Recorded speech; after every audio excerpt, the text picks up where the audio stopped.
Good morning, everybody. It's Monday the 14th of September. It's another sunny day outside. It's been a very nice weekend, and I think the weather's supposed to be quite good this week, so let's enjoy that whilst we still can. Right, I'm going to jump straight into our assembly today. It was Roald Dahl Day yesterday. It was a very special day because every year Roald Dahl gets celebrated for having such an influence on British children and children from all over the world with his wonderful books. Now, if you haven't read a Roald Dahl story, you must have been hiding somewhere if you haven't heard one before. There are so many to choose from. I remember in my childhood, The Enormous Crocodile was one of my favourites, George's Marvellous Medicine, The Twits, the list went on and on and on.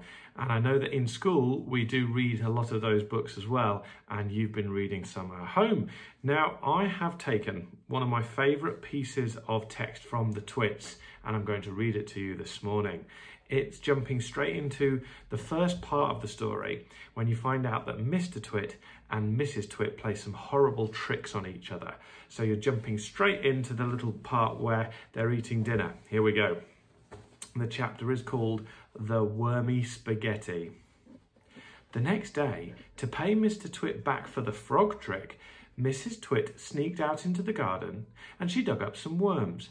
She chose big long ones and put them in a tin and carried the tin back to the house under her apron. At 1 o'clock, she cooked spaghetti for lunch and she mixed the worms in with the spaghetti, but only on her husband's plate.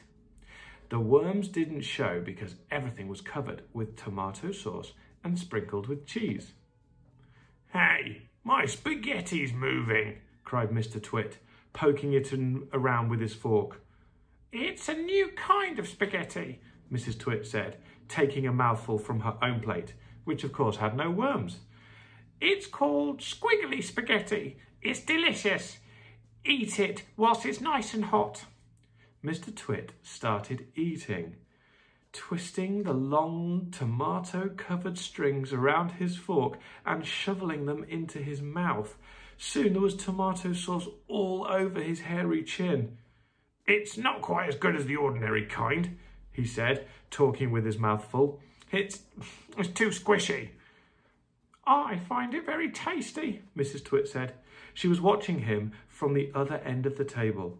Oh, it gave her great pleasure to watch him eating worms. "I find it rather bitter," Mr. Twit said. "It's got a distinctly bitter flavour. Buy the other kind next time." Mrs. Twit waited until Mr. Twit had eaten the whole plateful. Then she said, "Do you want to know why your spaghetti was so squishy?" Mr. Twit wiped the tomato sauce from his beard with a corner of the tablecloth. "Why?" he said. "And do you want to know why it had a nasty bitter taste?" "Why?" he said. "Because it was worms," cried Mrs. Twit, clapping her hands and stamping her feet on the floor and rocking with horrible laughter. I remember being a little boy thinking that Mr. Twit and Mrs. Twit were the most horrible people in the world. Their tricks don't get much nicer to each other, I must admit.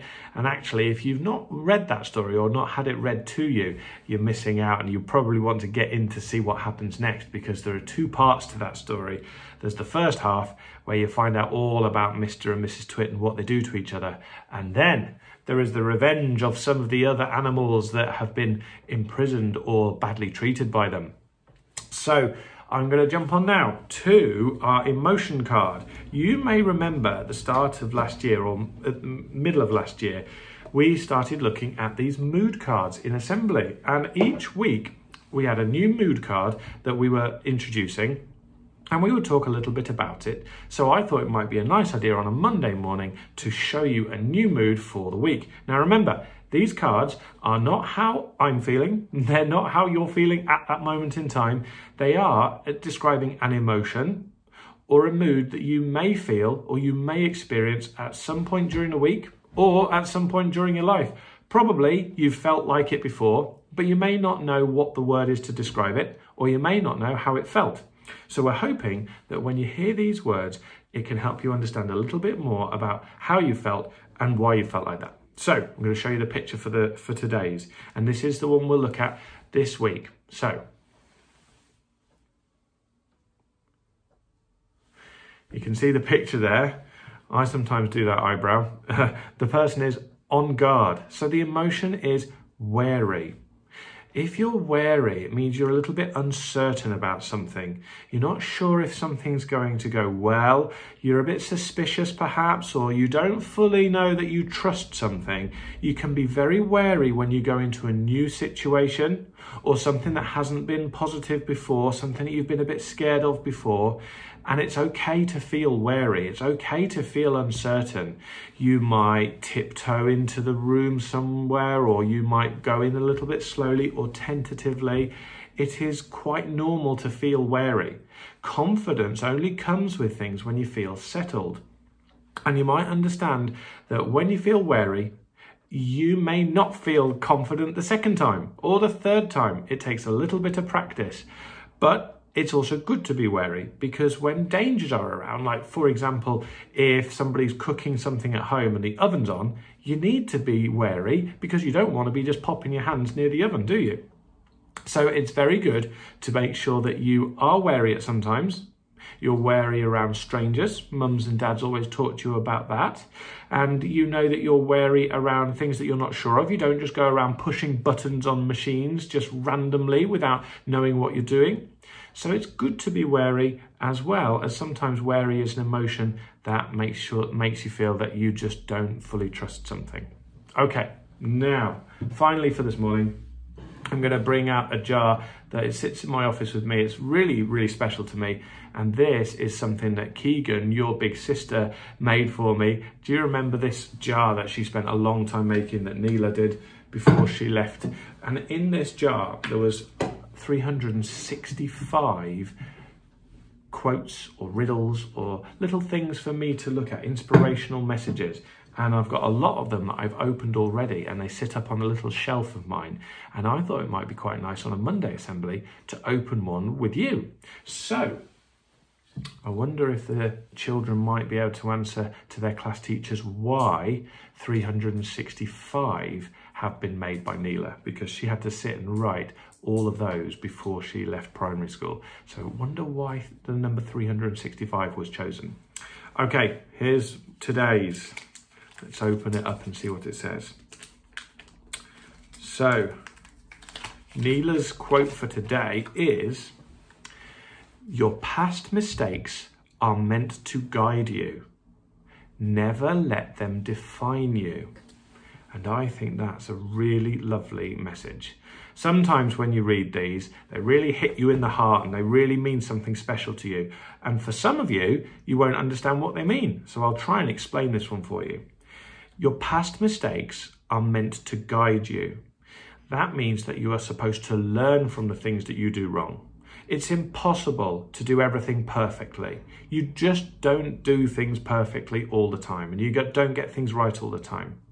But if you make a mistake, and everybody says this to you, you're supposed to learn from it and not repeat that same mistake over and over again. If you get told off for something at home, or if you do something, you're supposed to try and change that. If you get told off for something at school, you're supposed to try and make sure you don't do that again. We're not cross with you, we're cross with what's happened, and then we want you to learn from that mistake, just like mums and dads. Never let them define you is the second part of that message. And what that means is, it doesn't say who you are because you've made a mistake.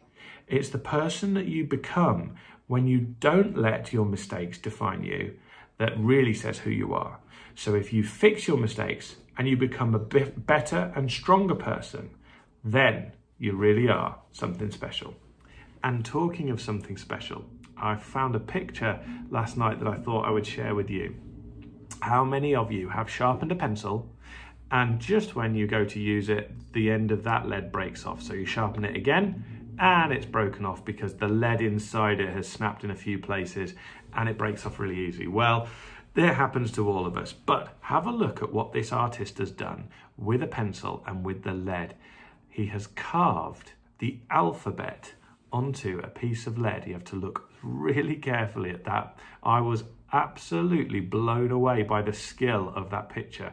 And if you look really carefully around you, you see lots of little clues to show you how delicate and intricate that artwork is. You can see on that photograph a little magnifying glass blurred out in the distance. You can also see the tool that the artist has used, and you can see the size of the pencil. It's not a trick, it's not a giant pencil like the one in my office. It really is just an ordinary size pencil. That is something special. Have a lovely day.